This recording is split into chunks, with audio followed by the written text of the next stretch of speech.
On set from our International Affairs Desk is Leila Jacinto. Leila, Amnesty actually taking the unusual step of unveiling its annual report here in Paris. I mean, why might it have been launched here in France? It's all about timing, Stuart. Amnesty International is a London-based group, and every year at around this time it releases its annual report. This is much awaited in the human rights community.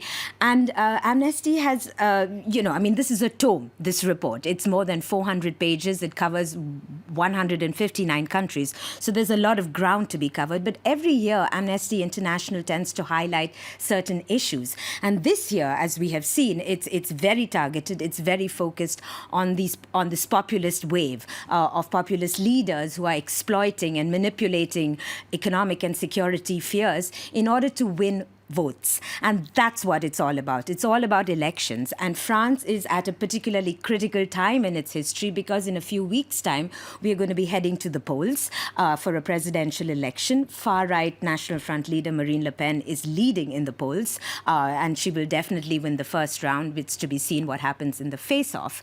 But France, so is not only facing this critical presidential election, but it has also got a dynamic of all these issues at stake. We've seen a number of terrorist attacks in France since the 2015 Charlie Hebdo attacks.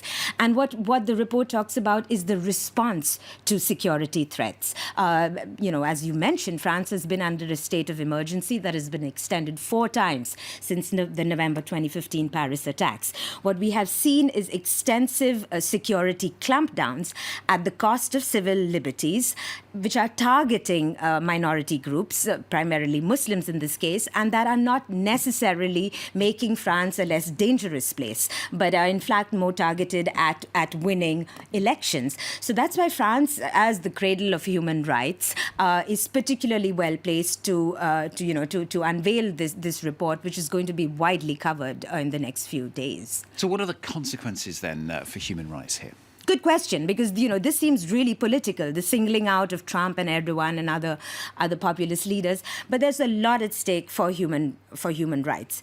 At stake, basically, is the entire post-war liberal democratic order of using multilateral platforms to address global human rights. And now this populist wave is seeing a nationalist trend.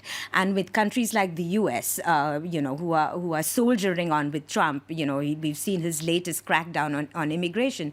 What's going to happen is that civil society is going to get more and more involved in tackling their own domestic threats. The nationalist agenda of these governments will see them pulling out on multilateral platforms.